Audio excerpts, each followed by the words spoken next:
আল্লাহ রহমত করবে ইনশাআল্লাহ। আপনারা মন খারাপ করেন না, ঠিক আছে? ঠিক আছে, আমরা যতটুকু পারি তো আমরা ইনশাআল্লাহ সাধ্য অনুযায়ী করবো। হ্যাঁ, আপনাদের মতো মুরব্বীরা আছেন, আপনাদের দোয়া তো আমাদের জন্য অনেক বড় জিনিস না। ইনশাআল্লাহ আপনাদের জন্যই আল্লাহ সবাইকে বাঁচায় রাখবে, ঠিক আছে? ইনশাআল্লাহ। মন খারাপ করেন, মন খারাপ করেন। আমাদের সীমান্তবর্তী শেরপুর এবং ময়মনসিংহ জেলায় বন্যা পরিস্থিতির হঠাৎ করেই তৈরি হয়েছে, একটা ফ্ল্যাশ ফ্লাড হয়েছে, যেটা পাহাড়ি ঢল এবং অতিবৃষ্টির কারণে বন্যাটা সৃষ্টি হয়েছে। গত 4 তারিখ দুপুর 11টার দিকে আনুমানিক এই বন্যাটার সৃষ্টি হয়েছে। মানুষজন তার প্রস্তুতি নেবার পূর্বেই বন্যা তার ভয়াল আকার ধারণ করে, যে কারণে বাস্তুচ্যুত মানুষকে ওই সময়ে উদ্ধার করাই ছিল আমাদের সবচেয়ে বড় কাজ।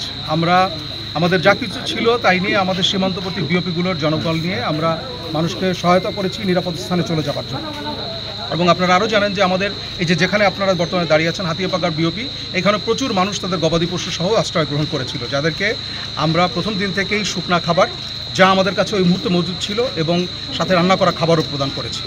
এছাড়াও আমাদের প্রতিদিনের লক্ষ্য হচ্ছে মানুষকে তার নিরাপদ একটা আশ্রয়ে পৌঁছে দেওয়া এবং তাদেরকে বন্যা পরবর্তী যেন সমস্ত বিপদ আপদ থেকে উদ্ধার হয়ে আবার তারা তাদের পূর্বের বাসস্থানে ফেরত যেতে পারে, সেই ব্যাপারে আমরা সর্বোপরি চেষ্টা চালিয়ে যাচ্ছি।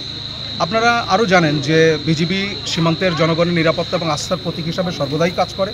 এই কাজের অংশ হিসাবে আমরা যে কোনো পরিস্থিতি যখনই যা আসুক আমরা সর্বদা চেষ্টা করি জনগণকে সাথে নিয়ে তাদের বিপদ থেকে উদ্ধার করে তাদেরকে একটা পরিবেশ বান্ধব সহায়ক পরিবেশে তৈরি করার জন্য।